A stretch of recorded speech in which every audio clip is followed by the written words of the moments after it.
Bonsoir à tous, ravi de vous retrouver pour le 19h. Voici les titres de l'actualité. 4 jours après la déflagration meurtrière au port de Beyrouth, les opérations de secours et d'acheminement des aides internationales se poursuivent, dont des aides humanitaires marocaines acheminées sur haute instruction royale. Une main tendue vers un pays frère meurtri, dont ce journal, le reportage de nos envoyés spéciaux à Beyrouth. Covid-19, nouveau record de contamination ces dernières 24 heures. 1345 nouveaux cas, 19 personnes ont succombé au virus, 642 nouvelles guérisons. La situation dans un instant. 10 août, journée nationale du migrant, une célébration des actions et des exploits de nos compatriotes établis à l'étranger. Ce soir, cap sur Washington à la rencontre d'Amin Balafrir, une étoile montante dans la discipline de Muay Thai ou la boxe thaïlandaise.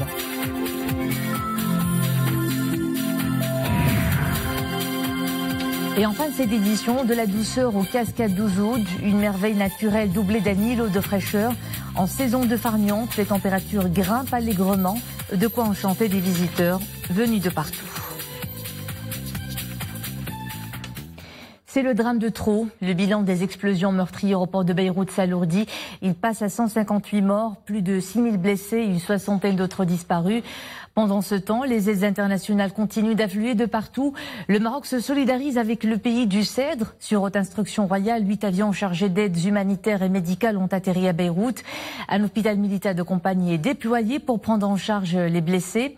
4 jours après le drame, les Libanais sont toujours sous le choc et craignent une crise humanitaire. C'est un reportage à Beyrouth de nos envoyés spéciaux Khalid Asdoun et Hassan Silla sur un commentaire d'Oumaïma Ramli. Beyrouth sinistrée n'en finit plus de panser ses plaies. Nous sommes de l'autre côté de la rive, au cœur du port de la capitale.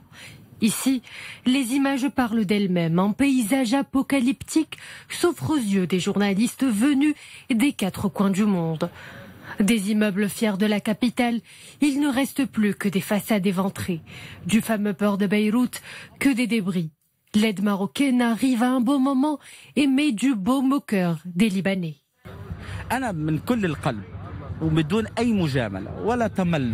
Je souhaite remercier le Maroc, son peuple, son gouvernement et surtout le souverain, Sa Majesté le roi Mohamed VI. Je le remercie pour ce pan aérien humanitaire qui vient nous soutenir dans notre peine. Encore une fois, les Arabes ont prouvé que nous sommes unis dans la joie comme dans le malheur. Je souhaite remercier le Maroc qui a prouvé encore une fois que les relations humaines entre nos peuples frères priment surtout. Quelques heures après le sinistre, les renforts marocains arrivent à bon port. Une importante aide humanitaire, elle comprend un lot de médicaments de première urgence, des produits alimentaires, des tentes et des couvertures pour l'hébergement des sinistrés. Un exemple du soutien infaillible du royaume envers ce pays frère.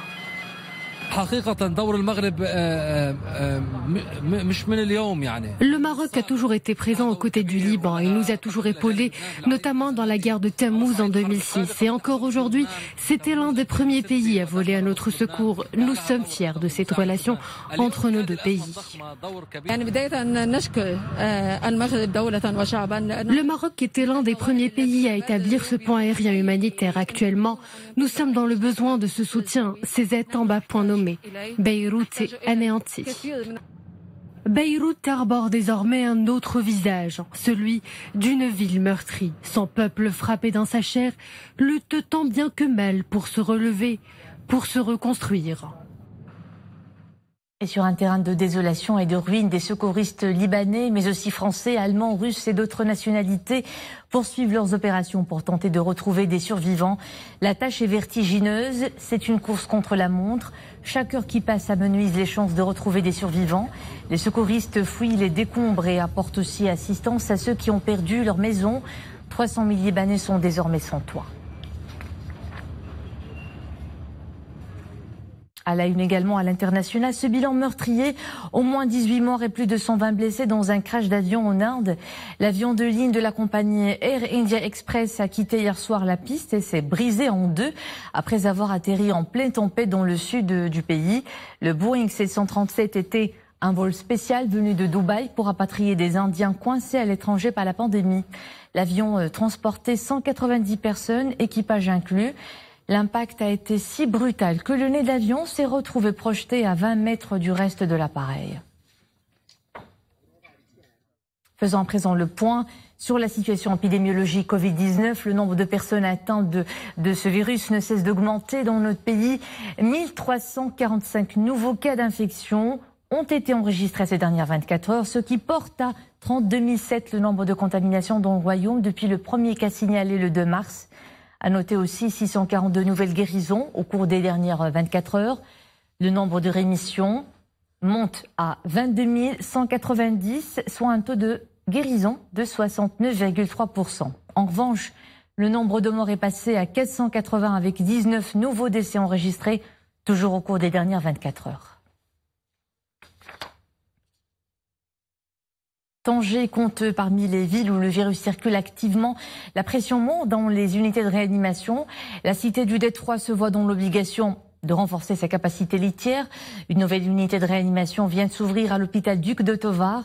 27 lits supplémentaires, équipés de matériel médical moderne. Reportage Anissa Boumedi, Saïd Najah, commentaire Mariam Messi. Scope et respirateurs flambant neufs, des équipements essentiels pour maintenir en vie ces patients en état critique. Ce matin à l'hôpital Duc de Tovar à Tanger, la nouvelle unité de réanimation commence à recevoir ses premiers malades Covid-19. Des cas graves pour la plupart des personnes âgées ou vulnérables. Ce service s'est doté de 27 lits et équipé de matériel médical et biotechnologique, ce qui devra nous aider à surveiller en permanence la respiration, le cœur et les fonctions vitales des patients. Fraîchement aménagée, la structure est devenue le centre névralgique de l'hôpital Duc de Tovar. Y reposent des malades sous haute surveillance médicale. À leur chevet, plusieurs équipes de médecins et infirmiers se relaient jour et nuit. La nouvelle unité est supervisée par un staff médical et paramédical au complet, auquel se joindront en renfort d'autres cadres. Nous ferons tout notre possible pour que Tanger surmonte cette étape critique. Troisième service du genre dans la ville du Détroit, la nouvelle unité de réanimation vient s'ajouter aux 2 services de réanimation de l'hôpital Mohamed VI et de la clinique de sécurité sociale de Tanger, ce qui portera la capacité d'accueil dans les services de réanimation et de soins intensifs dans la ville à 73 lits. La voix de la jeunesse africaine se fait entendre à l'ère du Covid-19. La crise sanitaire accentue les défis économiques, sociaux et sécuritaires auxquels fait face le plus jeune continent de la planète. La problématique fait débat à distance, un débat animé par des experts et de jeunes étudiants. L'idée est de sortir avec des recommandations adressées aux États sur la crise en question, mais pas que. Il s'agit aussi de mobiliser des fonds pour des actions caritatives en ces temps de pandémie. Larbin Heri et Oumé Marabi. Assurer le développement de l'Afrique en période de crise sanitaire, un défi de taille en ces temps difficiles. Ces jeunes en ont conscience. Au travers de ces conférences à distance, ils aspirent à fédérer la jeunesse africaine autour de projets à forte valeur ajoutée. On est là en fait pour responsabiliser aussi la jeunesse au rôle du changement comme moteur de changement dans la société et le pouvoir qu'ils pourraient faire et l'impact positif qu'ils peuvent ramener à la société.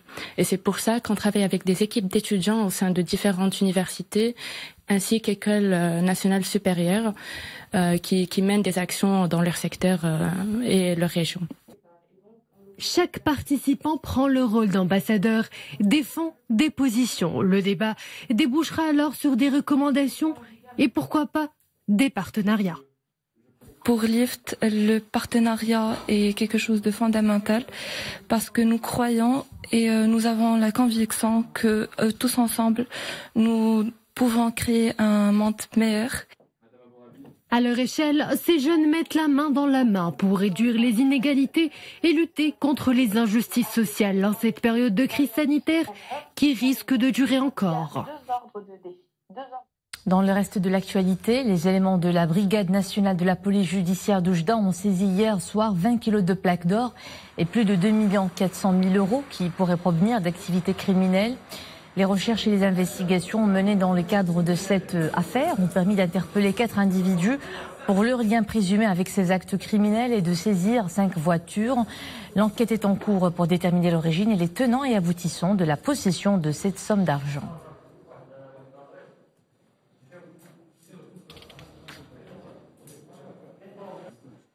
Et à Tanger, un garde-côte de la Marine royale en mission de patrouille maritime a procédé à l'arraisonnement très tôt ce matin près des grottes d'Hercule d'une embarcation avec 3 trafiquants et 35 ballots de Chira représentant un poids dépassant 1200 kilos. Les contravenants, les moyens matériels saisis et la cargaison de stupéfiants ont été remis à la gendarmerie royale de Tanger pour procéder aux enquêtes et poursuites judiciaires. Dans tout juste 2 jours, nous célébrerons la Journée nationale du migrant. Le 10 août de chaque année est l'occasion de rendre hommage à nos compatriotes résidant à l'étranger, un hommage mérité à des femmes et à des hommes qui font rayonner leur terre d'origine partout où ils se trouvent. Ce soir, nous irons aux États-Unis à la rencontre d'une étoile montante de Muay Thai ou la boxe thaïlandaise. J'ai nommé Amin Balafreh, un jeune champion qui creuse son sillon avec beaucoup de persévérance. Son portrait en images, Mehdi Mourine, Ahmed Hajjam et Oumaima Ramdi. Sur le ring, on l'appelle le lion, The Moroccan Lion. Victoire après victoire, il hisse le drapeau marocain au rang des grands. Tout juste 27 ans et un palmarès déjà impressionnant. Double champion nord-américain de Muay Thai, double champion national de Muay Thai. Très jeune, Amin Balafreh développe une grande soif pour les combats.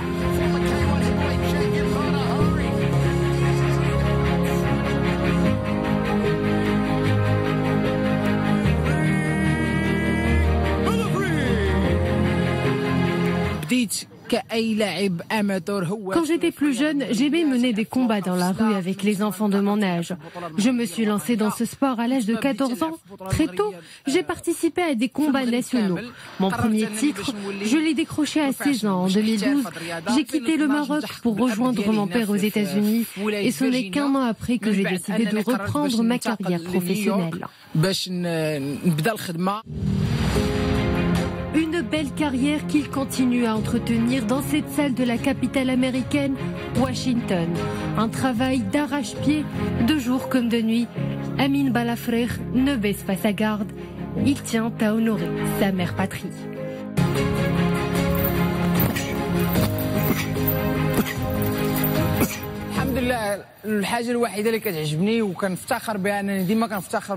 Je suis fier de mes origines. Dans tous mes combats, le drapeau marocain m'accompagne. Peu importe que je perde ou que je gagne, je fais tout mon possible pour faire connaître mon pays natal et pour que le monde sache que le Maroc est la terre des grands.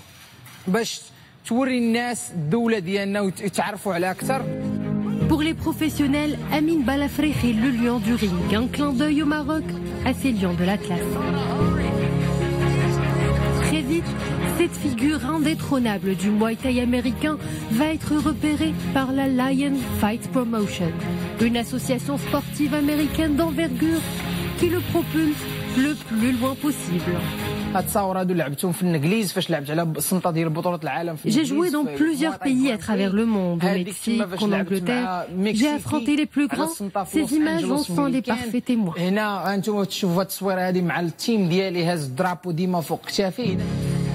Ces combats sont sa vie. Ils les mènent tous les deux, le poing levé. Pause détente pour finir, au cœur de l'Atlas, un havre de sérénité tout près de la nature, les cascades d'Ouzoud. À 150 km de Marrakech, le site se prête aux balades, à la baignade et à la relaxation. Un paysage d'eau et de montagne à découvrir, ou pourquoi pas, à redécouvrir en cette période de vacances. Regardez, c'est un reportage d'Omar Jlaidi et Dominique Orlando. Elles sont la référence ultime pour tous ceux qui souhaiteraient se désaltérer de la canicule qui peut avoisiner les 44 degrés centigrades dans cette région voisine des Îles. Les cascades d'Ouzoud font figure de vedette au naturel dans tous les moindres guides touristiques et c'est bien pour cela que leur nom résonne très fortement en symbiose parfaite avec le bruit fracassant de ces chutes d'eau toujours autant spectaculaires.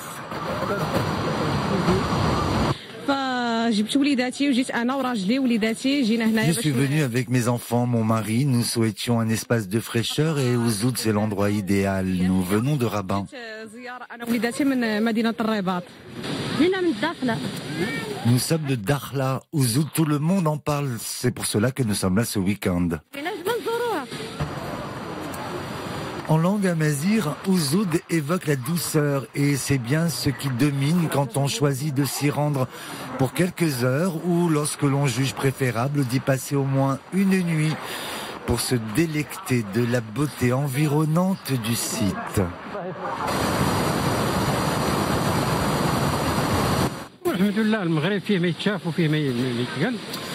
Le Maroc regorge de tant d'endroits formidables. Ici, en plus, il y a tous les environs que l'on peut également visiter. Bin El Ouidan, Aïn Sardoun, du sud comme du nord du royaume, tout le monde vient dans cette région pour apprécier la grande beauté de la nature. Aujourd'hui samedi, ce sont plutôt des averses orageuses qui ont été signalées sur le site et sa région. C'est un autre spectacle tout aussi emblématique de la prééminence absolue de la nature, en particulier ici, à ce croisement du Moyen et du Haut Atlas.